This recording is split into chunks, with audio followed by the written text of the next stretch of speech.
We'll begin then. So, good afternoon, everyone, and welcome to our webinar today on disability inclusion in the workplace. We have guest speaker Courtney Swaby, who's a disability business partner at Business Disability Forum, of which the Forestry Commission is a member. So, first of all, I just want to let you know that we are recording this session, so please be aware of that. It will then be available for those who couldn't attend to watch on our intranet. Also, just to mention that there are closed captions or subtitles within the chat, should you need them, which you can find in the options of the Teams app or browser. So, just to set the context a little bit, as hopefully some of you are aware, July is actually Disability Pride Month. So we've just come from LGBTQ+ Pride Month in June, and now July is about celebrating disability, and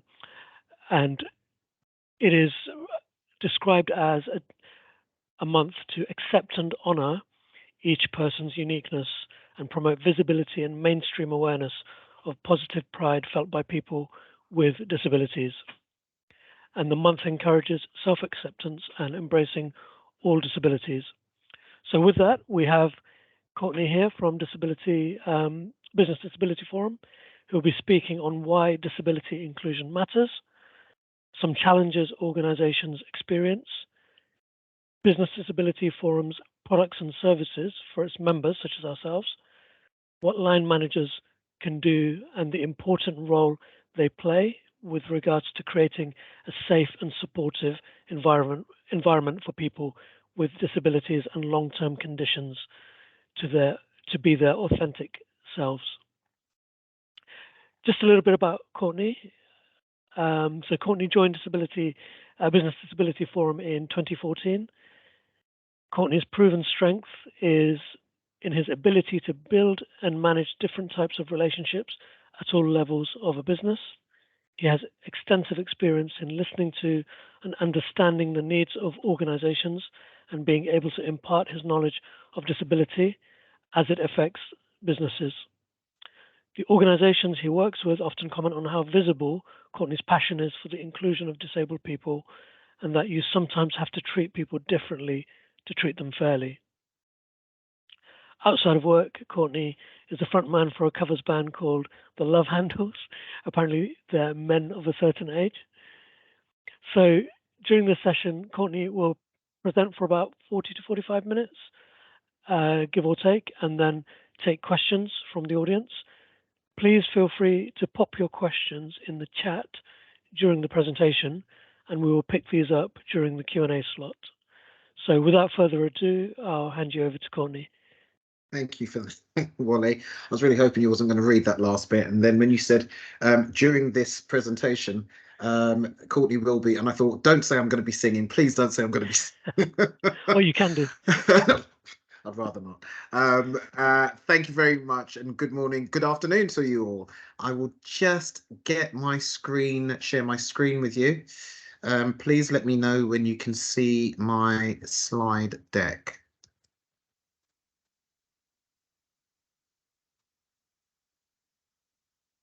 Can you see it? Great. Yep. Excellent. Fantastic. Oh, let me move that out of the way. Good morning, good afternoon again. Courtney Swaby from Business Disability Forum. Really pleased to be able to be on this call with you today, and for us to just have a discussion, really, and for me to talk about disability with this slideshow. Let's talk disability. If you don't know much about Business Disability Forum, we've been going in the disability space for over 30 years now. We came out of business in the community, started off as Employers Forum of Disability. In 2012, we rebranded and became Business Disability Forum, recognising that we are an organisation that wants to support other organisations like yourselves with your employees that may have disabilities or long-term conditions, but also recognising that you have customers, i.e. the general public, as well. We have over 500 members. We are a not-for-profit membership organisation, and our members consist of around 20% of the UK workforce, which incorporate public, private and third sector people. What we want to be able to do really is to encourage, or really to help support your organisation in being what we like to say disability smart. Our vision, well, really, it's a normalised disability. You know, I would love to be in a world where we are thinking about everything being inclusive by design. We are thinking about how barriers may be formed by introducing new products, services, or new ideas into organisations and generally in the world. But what we want to be able to do is to give people with disabilities and long-term conditions the life chances that everybody else has, i.e. employment, products and services, and just a fair crack at the whip. So I speak to people quite often, and the perception of disability is usually around this. Is this your perception of disability? Some organisations are, excuse me, some people think disability is around hearing loss or wheelchair users, mobility issues, or sight loss. The definition of disability is from the Equalities Act in 2010, which says it's a physical or mental impairment that has a substantial and long-term negative effect on your ability to do normal daily activities. That's a bit woolly, if I'm honest, and it's not very clear because when you look at disability and the definition of disability, it says, under the Equalities Act, from diagnosis, there are 3 conditions that stand out as being disabilities from diagnosis, and that's HIV infection, cancer, multiple sclerosis. It also includes mental health, but also facial disfigurements as well. But when we have this question about what is classed as a disability, why should we always have to satisfy the definition of disability as it affects the under the Equalities Act? Surely organisations that are looking at the Equalities Act are just talking about compliancy, and what we want to be able to do is to be able to impart best practice for organisations for them to be even more disability smart. So when we look at things such as disabilities that aren't immediately visible, these are the impairments that we talk about sometimes, speech or mobility or impairments, MS, arthritis, but there are lots of conditions that are seen, that are not visible to the eyes, and they're apparent at all, and those are neurodiverse conditions such as autism. There are neurodiverse conditions such as dyslexia. They're cognitive difficulties. You know, I'm a man of color. I could be sitting here and be fine, but I could have sickle cell, and sickle cell could kill me. I don't have it, but you know, I've been told very recently, just even prior to this call, actually, I had a consultation with the NHS with regards to pre-diabetes. And that can affect how people work day to day, live their lives day to day. So let's try to not satisfy the definition of disability and just understand that somebody may have a condition that could affect the way that they work. And being an organisation such as yours, it's you're responsible to supply the adjustments for these individuals in order for them to carry out their day-to-day duties. Why does disability matter? It's part of our community. It affects human lives. It is there every day for us to see. And I turn around and I say to people, if you don't have a disability or long-term condition, you know, the fact that you don't have a disability or long-term condition doesn't mean you do not empathize with somebody that has a disability or long-term condition, because everybody nowadays in this time will know somebody that has a disability or a long-term condition. A family, friend, cousin, you're one step away from it. And some of these stats that you see presented in front of you really talk about how disability is growing in the UK. You know, ever since the pandemic, I think disability was very much under the radar. The pandemic really shone a light on how how we are not prepared to support people enough, being accessible and inclusive products and services. Even when we're looking at work, how people were supported at home throughout the pandemic. There were lots of organisations that said, "I need you to be here. We don't do flexible time. We won't give concessions towards that. I need to see you." There was this presenteeism, almost a distrust almost of somebody that wasn't seen to be doing. But that has changed, thankfully, and we are now looking more at incorporating different ways of working in order for people to be appreciated in society. The stat that you see in front of you comes from the Family Resources Survey below. In 2020 to 21, there were 22% of the UK had a disability or a long-term condition. That was 1 in 5.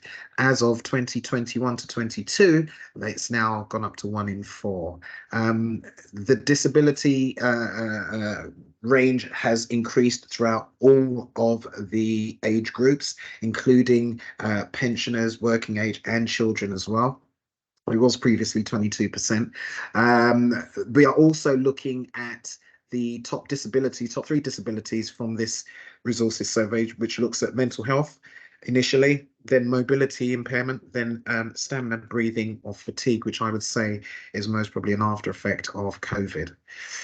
Yes, there are a lot of parents, unfortunately, or fortunately, that have children with disabilities and long-term conditions, but the majority of people are carers who are looking after parents. So I'm a 57-year-old man, and I fit into that bracket of 55 to 64-year-olds that look after their parents. Fortunately, my mother is not incredibly dependent on me at 87. She's strong as an ox, thankfully. I did joke that she punched me in the arm. Why'd you do that? And she punched me in my arm, and I either bruise as easily as a peach, or my mum is as strong as an ox. So I'm quite fortunate and blessed for me to not be a carer for her. But a lot of our older workers are caring for their parents. 1 in 3 workers will be aged 50 or over. That's an interesting stat. And that also means that, you know, if you don't have a disability, if you wasn't born with a disability or long-term condition, it means that you are more likely to acquire a disability or long-term condition as you age. We're being asked to work much longer. And obviously, a condition could be acquired throughout that period of employment. So, as an organisation, what are you doing to be able to combat that? Building good foundations. We like to look at disability from making sure that you've got your house in order. What does that really look like? So we start with CEO leadership. What does your most senior person within your organization say around disability? Do they cascade the message of, we want to have an organization where we all can thrive? We want to greet and support, attract and recruit the best talent into the organization. That talent could be disabled talent. And if it is, you know, and I say that because who would turned away someone like Stephen Hawkins if he rocked up to anybody's organization, God rest his soul, and asked for a job? Nobody, because you're judging the man by his ability and not his disability. So we look for CEOs to cascade this message and say that, you know, we want to be as an accessible, inclusive organization. We want to be diverse and inclusive.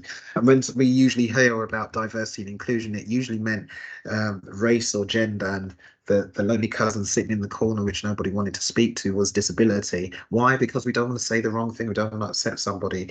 Well, I'm very much of the opinion of having this conversation and moving disability from out the corner and putting it front and center. And I think that's what one of the things, if we are going to talk about anything positive that may have come from the pandemic, it was this conversation around how we need to support our disabled community much better. Those CEO leaders need to lead by example. Therefore, if they have a disability or a long-term condition, Surely they should be talking about that as well. Having a policy, which is an adjustments policy. Some organizations call it workplace adjustments policy. Some call it a reasonable adjustments policy. More organizations are calling it workplace adjustments policies because it's incorporating more of a natural feel to supporting people and not just saying this is an adjustment for somebody that has a disability. Workplace adjustments could be for somebody who's going through the menopause. It could be for carers. So more organizations are thinking about calling their adjustments policy workplace adjustments policies, but having a clear and simple policy and process in place. We don't want people to jump through rings of fire to be able to get what they need to be able to do what they're being paid to do. So that needs to be a nice, clear and simple policy. It should be received in a very timely fashion. But if you have all of those things in place, really what underpins it is the line manager confidence that you're looking at right at the end there. They are the people that can create make the experience for somebody with a disability a great one or a terrible one. If it's a terrible one, unfortunately, you will lose people from your organization and you could be losing some great talent as a result of that. But line managers do hold the key to really ensuring that that environment that they create, understanding who works with them, having a rapport with somebody, that's all down to them, feeling confident that they can support their employees. Because if they don't have a disability or a long-term condition, they might acquire one whilst they are whilst that person is line managing an individual. And it's about knowing what to do and how to support them so they can be their most authentic, best self whilst they're at work. Positive promotion of disability, I like to call giving visibility to disability. Um, nice and catchy. It's not trademarked. You can use it. Give visibility to disability. What does that mean? It's, as I said, positive promotion of disability. Do you have a disability employee network? Does that get promoted enough on your front pages, on your website? Do you have logos? If you're doing disability confident, which is the government scheme to attract, recruit and retain people with disabilities, where is that logo on your website? Is it on your recruitment pages? Do you mention it that you are a disability confident inclusive employer?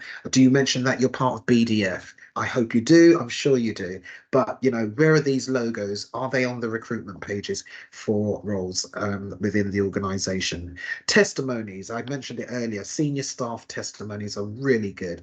I'm not saying that we should press gang people into sharing or telling about having a disability, but if they are willing to, you know, some of your senior staff, if we looked at a stat earlier which said 1 in 4 people may have a disability or a long-term condition, I can more or less say that somebody within your senior staff has a disability or a long-term condition. And what they can do is to help normalize disability by coming out and saying that, yes, I do have this condition. However, it hasn't prevented me from reaching the dizzy heights of my career because I was judged by my ability to do this job and not my disability.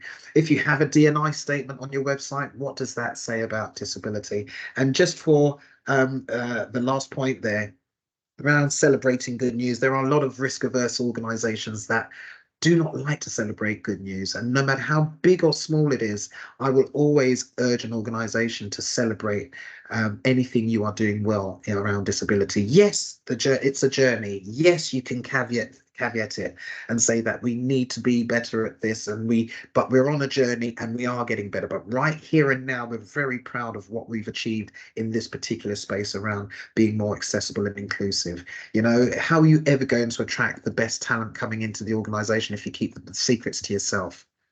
Doesn't make sense. So some of our members are really looking at disability inclusion because they do want to attract the best talent. They do want to be an employer of choice. They do understand that, you know, diverse workforces work in a much more creative way. They also recognize the fact that, you know, if you get disability right, it reduces those employment tribunals, which can essentially affect your reputation as an organization. By reducing legal and reputational risk it works well for any organization. I've spoken to some organizations and they tell me about their employment tribunals, and unfortunately, the highest tribe or the tribunals that they have the most of are disability tribunals, which is a shame.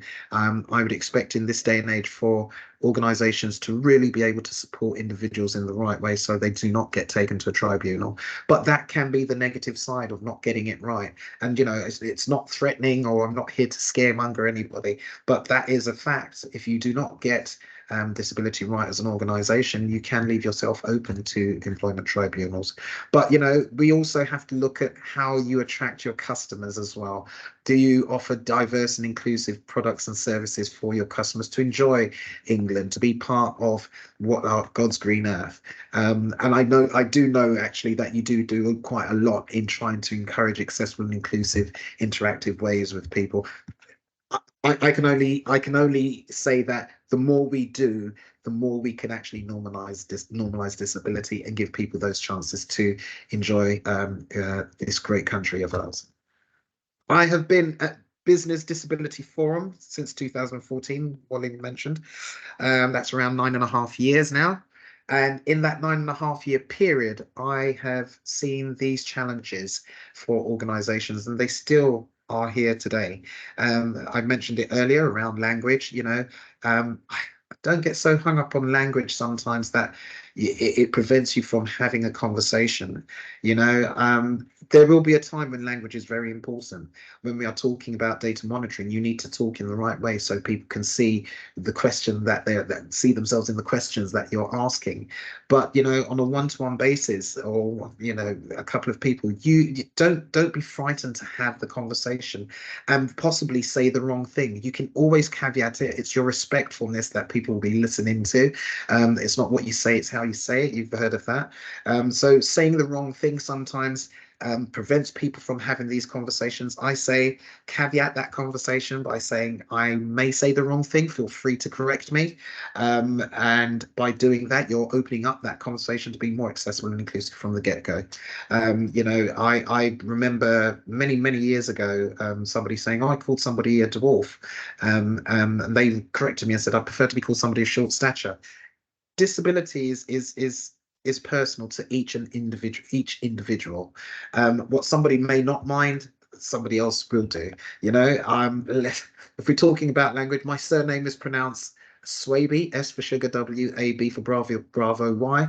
I have been called everything but Swaby, Sweeby. I've even had an email, a letter come through to me, totally true story, addressed to Miss, because of Courtney, Miss C. Strawberry. How do you get to that? I don't know. That's not someone taking the mickey. They just got it wrong. But when people do get my name wrong, I politely correct them, if at all. So don't be frightened to speak to somebody, and make language be the barrier from you actually supporting somebody, and letting them know that you are empathetic towards them, but more importantly, want to support them in being their authentic self at work. We talked about legal and reputational damage. There is a stigma that comes with disability where people with the right intentions say the wrong things or assume the wrong things. You know, there are good intentioned people out in this world, but you will never actually, there's nothing for us without us. That's a saying that I've heard a lot around disability. Nothing for us without us.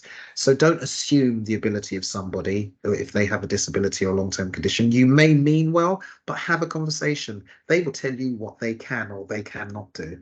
But you cannot just assume the ability of somebody with a disability.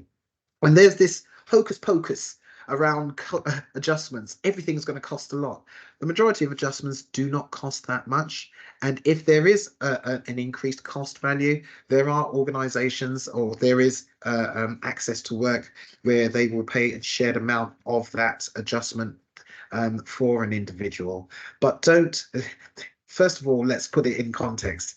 Somebody who needs an adjustment, that's the law. You have to comply with the law. If you say, well, I can't afford that, I can't get that out of my budget, then you're potentially breaking the law and putting yourself at legal and reputational risk. We say to organizations, if you don't want to look at it it hitting someone's budget, think about having a central budget with regards to adjustments. That way people can get what they need without thinking about cost, or line managers thinking about the cost as much. Obviously, you're not just going to spend willy-nilly, but at the same time, it is something that you need to be aware of, that somebody requiring an adjustment is legal compliance. It's a legal requirement. There are organizations I know of, and I really mean this, that have put a pot of money aside for any employment tribunals that they may have, and they would rather use this pot of money to preempt a tribunal and do an out of court settlement, as opposed to making their company more accessible and inclusive. It still happens to this day. It's something that you would have thought happened in the Stone Age, but it still happens to this day. There are people that come to organizations that may have been treated really badly, for want of a better word, at previous organizations, and those people come into Forestry Commission to with this tinged after effect. So they may not want to come into the organization and want to have this open experience of sharing and telling them that they have a disability, because it has been used against them in the past. But as an organization like yours, it's about making sure that you do everything you possibly can to create the right environment, to create that safe environment for an individual, so that if they do feel that they want to come out and talk about their disability, they will be greeted with open arms and supported in the best way possible. With regards to personal acceptance of disability, I'm going to talk about myself. Me. I'm going to talk about myself here. The reason why I'm going to talk about myself is because many years ago, 2002, I went through a divorce with my ex-wife. It was quite painful and bitter. I didn't want it, and it was something that really affected me. FYI, me and my ex-wife get on really well now. She even gets on well with my current wife, which is a little bit disconcerting. But we even spent Christmas together, so there's a happy ending to that story. But at the time, it wasn't, and it really affected me in a very negative way. I can only say that I had some very dark thoughts at the time, and I can also say that I had depression. I didn't know that I had depression until I went and saw my doctor. When I spoke to my doctor, he turned around and said to me as I was leaving, it was about something completely unrelated. He turned around and said, "Courtney, are you okay? You don't seem your normal cheery self." And I said, "Yeah, I'm fine, thanks, I'm fine." I started going through the door. He goes, "Are you sure?" Because he knows me quite well.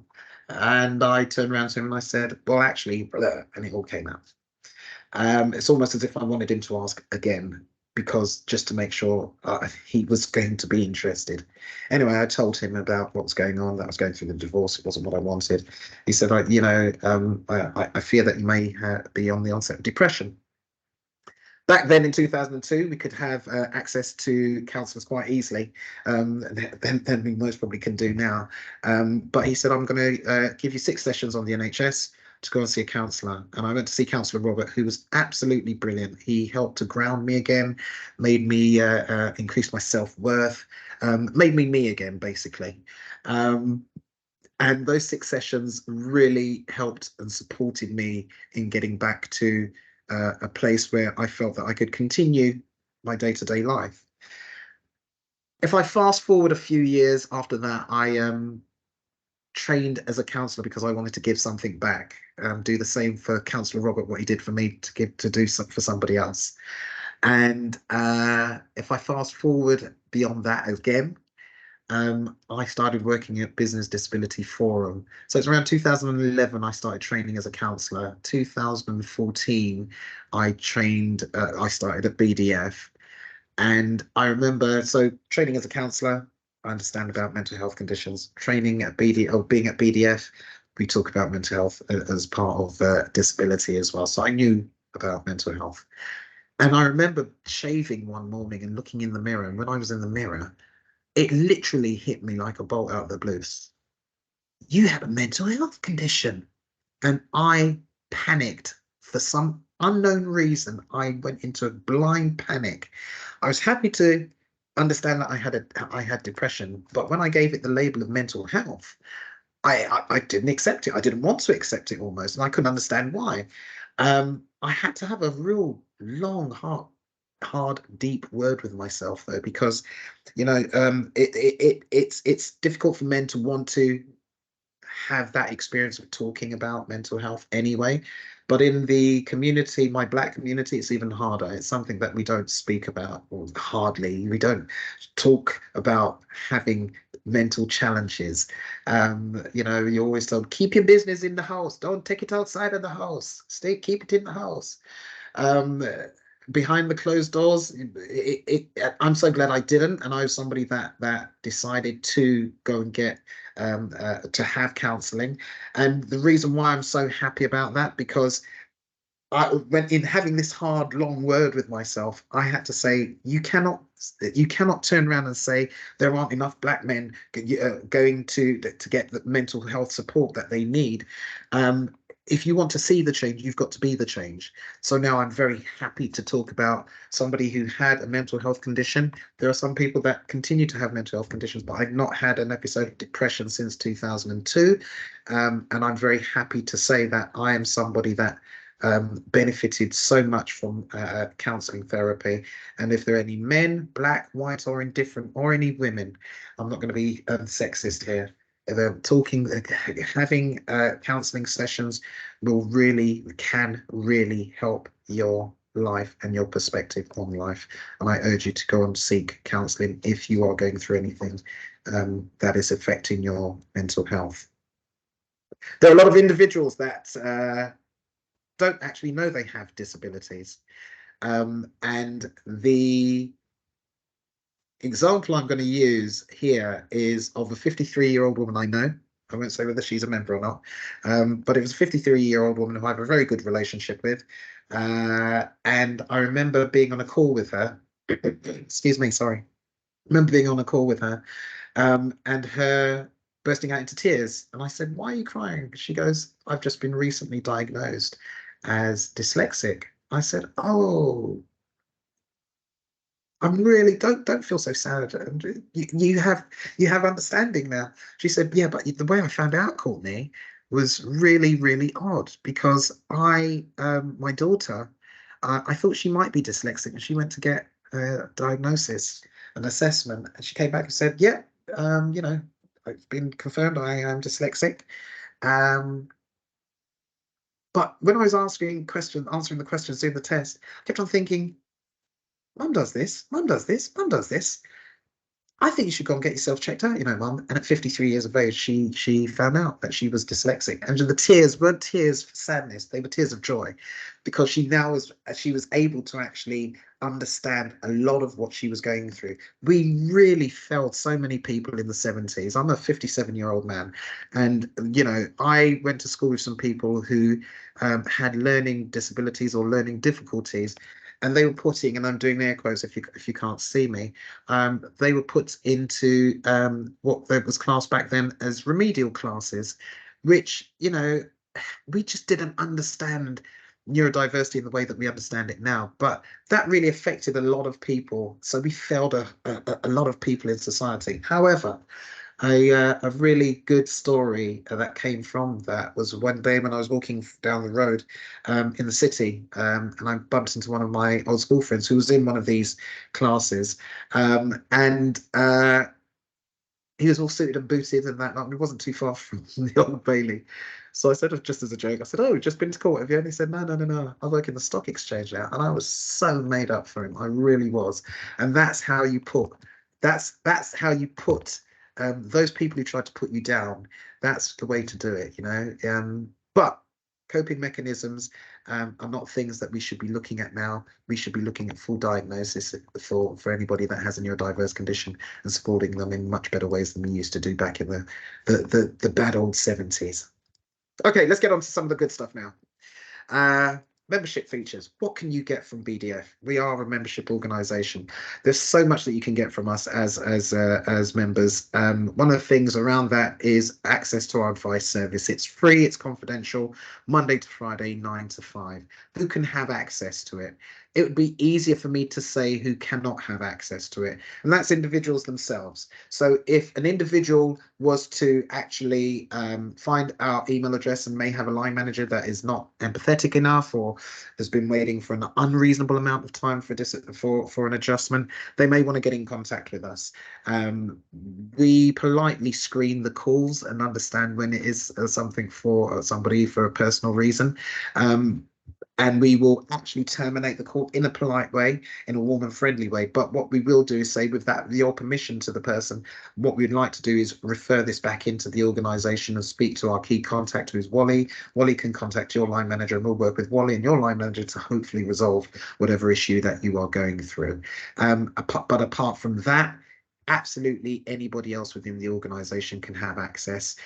Line managers, people who work in premises, facilities, procurement. Procurement's a huge issue when it comes to being accessible and inclusive, and getting the right contracts in place. But yeah, we can speak to virtually anyone within the organisation in how to support somebody with a disability or a long-term condition, albeit an employee or a customer. The advice service do not just have great advice to offer, and there is no such thing as a silly question, by the way. We welcome all types of questions to our members, from our members, and we'd love you to come through to, even if it's to get a second opinion on what we do, or what you're doing, to second check your thinking. Please feel free to come through and use the advice service.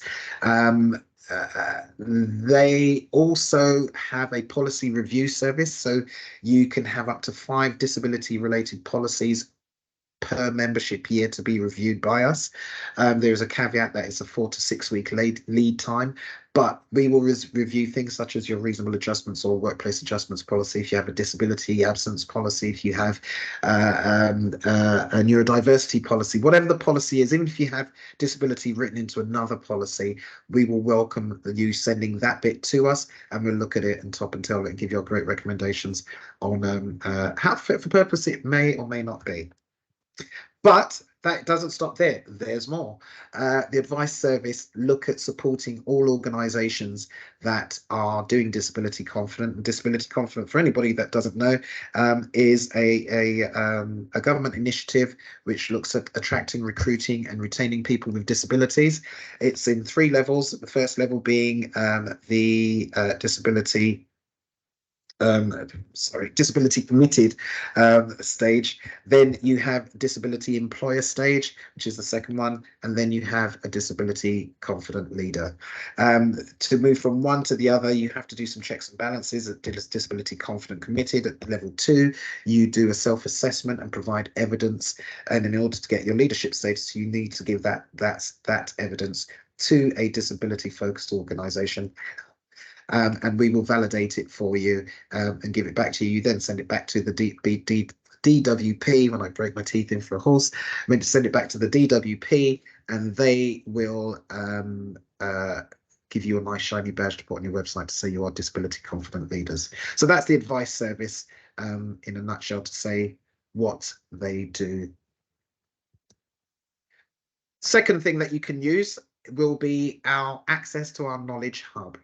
So this is a resource heavy, and I say that with a happy heart. It's a resource heavy area of information around disability, which is at your disposal. Whereas I gave a caveat to the advice service of who can use it, there is no caveat here. This is actually open to absolutely everybody within Forestry Commission. Excuse me. Based on your domain, the bit after the @ I'm a 57-year-old man, I only found that out a couple of years ago. Based on your domain, you can all have access to it. If you've never logged in before, which some of you most probably haven't, just click here, account register. When you click on it, it will take you to the sign up options.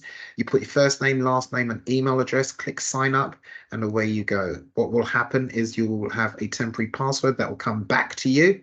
That temporary password can be used to log in. Once you've logged in, put your email address there. That temporary password, when you get it, you can create it to something much more memorable after you've done it. Click login, and then everything opens up to you. And what you will find is, and you know, when you're getting old, when you start liking words, you will find a plethora of resources within the Knowledge Hub. There are toolkits in abundance. If I just click here, sorry, yep, just click here and show you some of the toolkits that we have here. The toolkits you won't necessarily have access to will be our technology task force toolkit. You will have access to a lot of the toolkits that are here. You won't have access to the global toolkit. That's the only one I think you won't have access to, but everything else here you're looking at, you will have access to. Procurement tip toolkits. There's a people manager toolkit. I'll just click on one very quickly for you, just to show you what's in there. That's Diane Lightfoot, our CEO. But there are many guides here on how to make adjustments for people, for line managers with regards to grievance and disciplinary capability proceedings.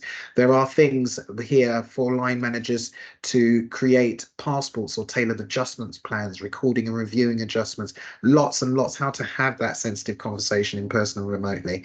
There is a mental health toolkit that we have, a neurodiversity toolkit.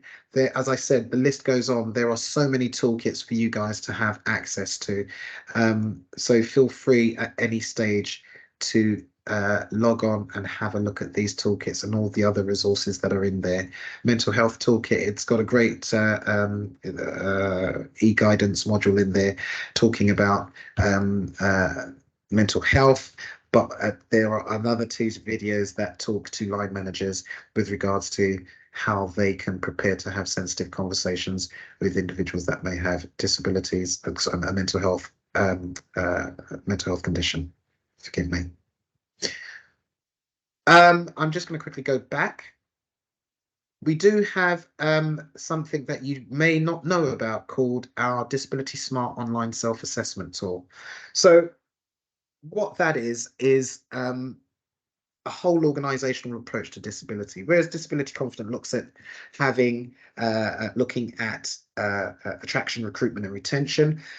We believe an organization to really be fully disability smart has to look at a whole organizational approach to disability. So we've created 10 business areas which an organization should focus on in order to be disability smart. They look at your leadership, your learning and development, your workplace adjustments, your recruitment, your retention, your customer and service users, your procurement, a huge area, as I said earlier, communication, your built environment, premises, and technology. Using these 10 areas, you create a working group that then can assign the relevant section to the relevant senior lead responsible for that. And why we say the most senior person or senior lead is because they need to take on the responsibility of any of the outcomes from doing this self-assessment to implement, to make their business area more accessible and inclusive. But they are these are the 10 areas that we look at with regards to Disability Smart. You answer all of the questions, yes, no, not applicable, and you will get a report. It's gap analysis. It will identify to you as an organization where your gaps are in being more accessible and inclusive. We have lots of we have a learning and development arm to the business. It is outside of your membership, so that is a paid for an additional payment as a product, and we also can offer consultancy for you. But you can also come to a lot of our networks and task forces, which you will not be charged for. It's part of your membership, and being part of these task forces, there's so many. Inclusive Communications Network, that'll be a good one for your comms people. We have a customer service user task force, an employment network. The only task forces you cannot be a part of, excuse me, we have a neurodiversity network run in association with Lexic, but the only task force you cannot be a part of will be our global task force. That is a past partner initiative, and also our technology task force, very much like the resources within the knowledge hub. The resources in the knowledge hub, if you see an open padlock, you'll have access to it. If you see a closed padlock icon, it's a partner benefit, or you can gain access via an intranet license. But to have access to the technology task force or the global task force is an addition to your payment, addition to your membership. However, they do share some of the resources with our members, and for the technology task force, they give you access to something called an accessibility maturity model, which is looking at your legacy systems that are in place and how compatible that is with current assistive technology. And they also have an assistive technology catalog, which you can download and use as well. But you'll find that in the Knowledge Hub. Okay, so those are really some of the best things. I'd always advise you guys to sign up to our newsletter, because then you can come along to any of the events that we're running. Just very quickly click on that just to show you some of the events that we've had. We just had our annual conference, which you could come along to, but we also have coming up our customer service user task force. Today we have our legalese webinar taking place with Bella Gore, who is our head of legal and content. She's absolutely brilliant. What she doesn't know about disability and the law most probably isn't worth knowing. And then we have we've literally just started our new financial year, so more things will be added. Just keep an eye on that, and if you sign up to receive our membership newsletter, you'll always be kept up to date with what's going on at BDF. So my last slide, and I'm just about at time, is for our line managers. And without really trying to create any extra work for line managers, I always urge you to speak with your staff. I always urge you to create some rapport, some way of connecting with each other, for want of a better word. Why? It helps when having these sensitive and sometimes difficult conversations. When I had depression, my line manager knew me very well and took me for a cup of coffee down at Sainsbury's when I was working for him at the time, and we had an open discussion. But I felt confident in having that discussion because I knew that he wanted to support me. And again, it goes back to creating that supportive environment. It's about what are you doing to help with the psychological safety of individuals that work for you. So, it's really important that you have that rapport with individuals. It's really important that you create the right environment, but it's also important for you to understand how to do things differently that can help everybody sometimes within an organization. I am hearing more and more of organizations bringing in speech to text software, for instance, to support somebody that may have dyslexia.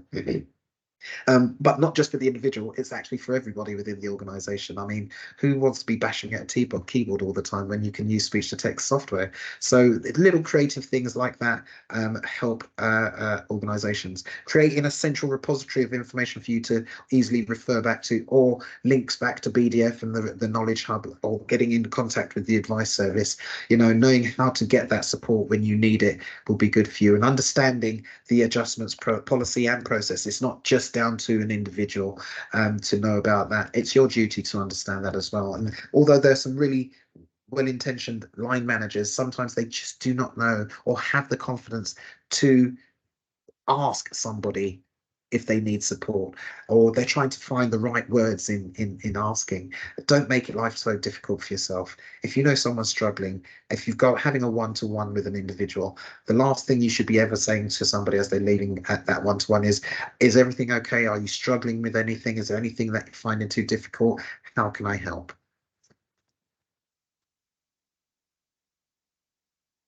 If you have any questions, now's a really good time to ask them. Honestly, I don't bite anymore. Brilliant. Thank you so much, Courtney. That was a really excellent presentation. So we've had a couple of questions so far. So I think I sort of answered the first part of John's question. By the way, John is co-chair of our Staff Disability, Neurodiversity and Carers Network. So I was just putting in the chat there the link to the network for anyone who's unaware or would like to join. So second part of John's question was, can anyone access their organization's disability smart report? No, the Disability Smart Report, there is one person that has access to the Disability Smart Report, and that is a super user. That person currently is Wally, who will have super user access. He's the only person that can see any other iterations of the Disability Smart Report that you may have done or or doing. There is one person that has the user rights to start a new self-assessment, to assign the relevant sections to individuals. But no, there isn't. There's only one person that can have access to that within your organization. If Wally so chooses to, he could relinquish his right to by an email, and we can change that for him. But that would be down to you as an organization to have that discussion. Brilliant, thank you. I've got a question from Jen saying, can you recommend any reading or podcasts around thinking about disability more inclusively, personal acceptance, etc.? Yes, go to our BDF website. We've got lots of webinars, and then you'll find lots of them in the Knowledge Hub as well. Excuse me. But there is I'll send it to Wally after this, and he can send it on to you, Jen. But yeah, we have lots of podcasts. I did one myself actually on Black History Month a couple of years ago, and the only reason why I decided to wear green today because I thought maybe somebody might go back and have a look at that podcast and they'll see that I'm wearing the same shirt. So I decided not to wear that. But yeah, I'm speaking with my CEO Diane Lightfoot on Black History Month and talking about myself as well. But there was so many other. We have an individual, that's a woman that works for us called Chantel. She has done an amazing podcast webinar as well. If you go to our website, it's very easy to if you literally go to our website now, type in BDF in your browser, and then you'll see some of the podcasts and all the good stuff there. But there's lots of great material for you to look at there. Brilliant. We don't have any more questions in the chat, but maybe we can open the floor up for anyone who wants to ask a question directly. So if anyone has a question, maybe you can raise your hand. Just by the by, John, is it John that is the network lead?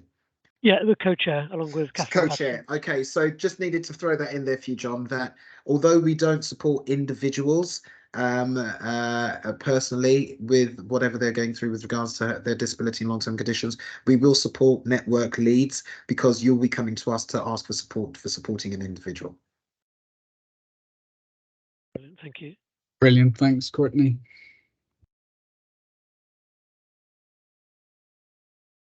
Any other questions?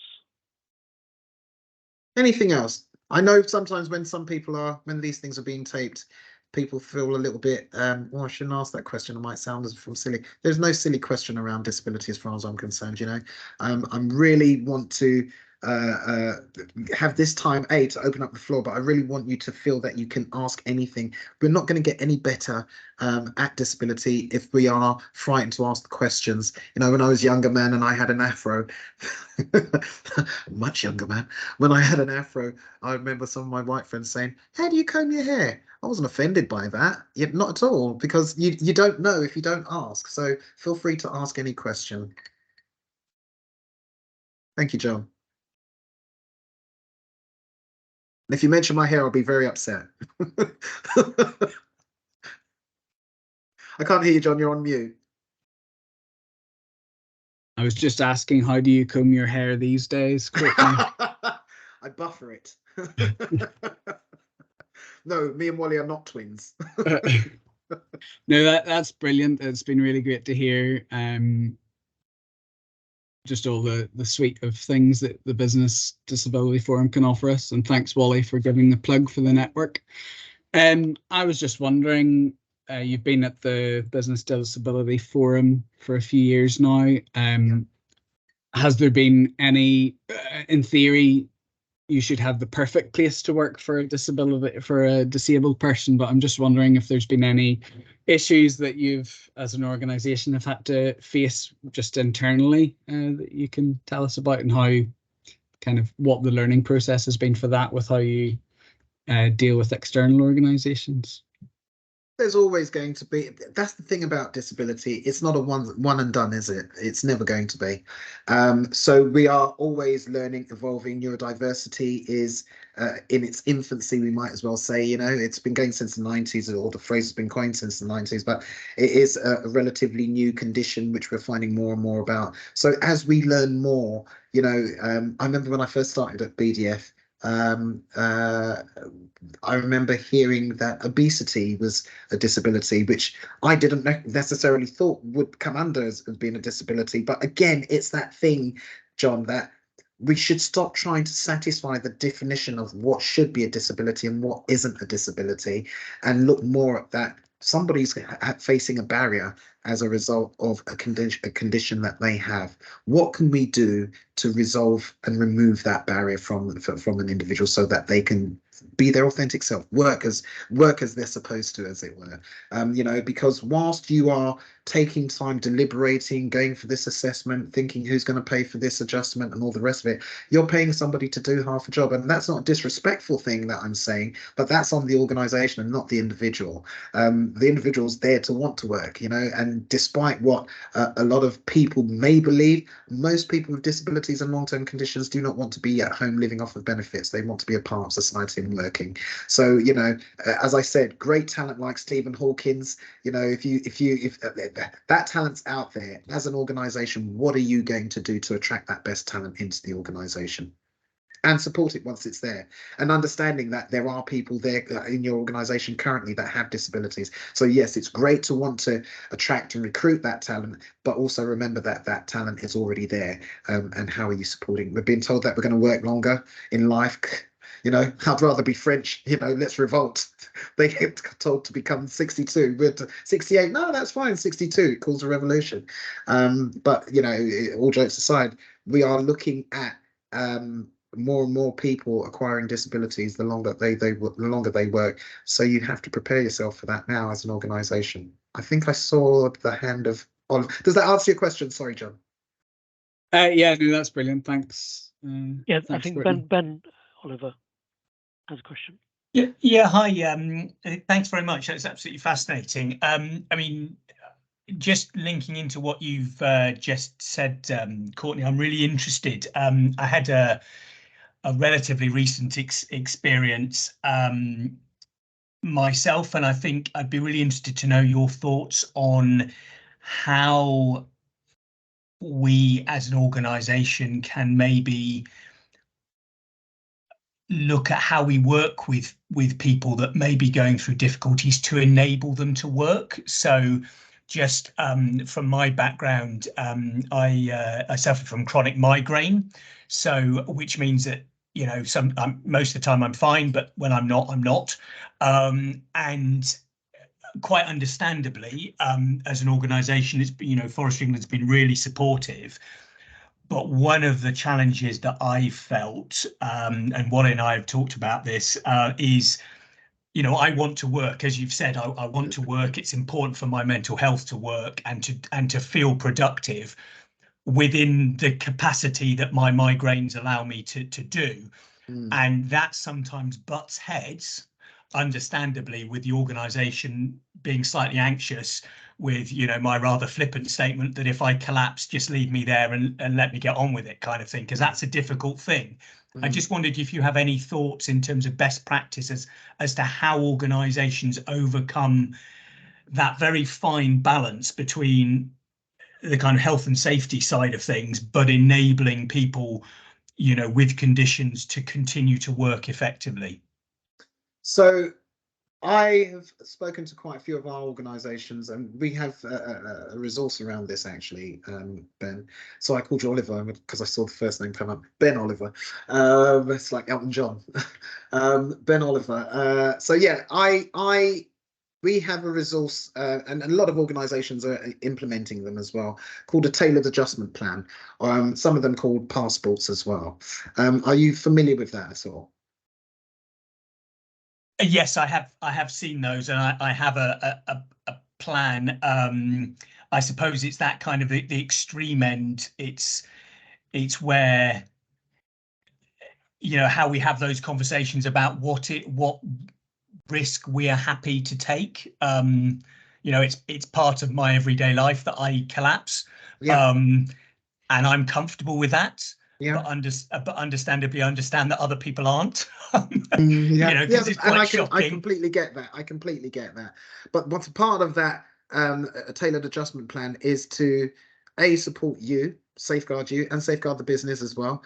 But it also means that, you know, having that tailored adjustment plan means that you can move around the organization and not have that, hello everybody, it's me, I'm the person that's coming into the group now, and you don't have to constantly keep announcing this for yourself. It may become tiring for you at some stage, and with that in mind, it doesn't mean that your line manager is let off the hook as a result. You know, no, not at all. A tailored adjustment plan is an agreement between the line manager or the organization and the individual, and that should follow them around wherever they go. So wherever if you have a new line manager, your old line manager leaves and you get a new line manager, they should see this, and you don't necessarily have to have that conversation. However, a good line manager is somebody that has to come up and have regular conversations with you. A tailored adjustment plan or a passport is not a replacement for having a conversation with you, to check in with you, to make sure everything's okay. Do you need any further adjustments? Are the adjustments that you got in place still working for you? So it's about making sure you talk to the business, but the business also talking to you, more importantly, to support you in the best way possible. Thanks very much. Brilliant. Thank you. I think that's all we have time for this afternoon. So just like to say a huge thank you to Courtney, not only just for the webinar, but the continuous support you've provided with me since I started in the role. Well, thank you, and as well to your organisation. So I've not paid you for that, have I? I've not paid you to say that, have I? So it's great, and I think it's something that we can continue to. We haven't, I have to be honest, we haven't been too good at promoting BDF services so far, but we will do our best in future to promote your service. I've just put some new content up on our intranet to signpost people to their services and the advice line and all of the links. So you should see a lot more traffic coming your way. We welcome it with open arms. Yeah, with open arms. Brilliant. So with that, yes, thank you so much, and thank you to everyone for attending as well. Sorry. Thank you so much. Thank you so much for, thank you everybody for listening to me and taking the time out to stick with me and hear this very important subject. Thank you very much. Brilliant. And just to add, I will share the PowerPoint with everyone who's attended the call, and the recording will be up on Teams very shortly. So thank you all again, and enjoy the rest of your afternoon. Thanks, Courtney. Thank you. Thank you. Thanks both. Thank you.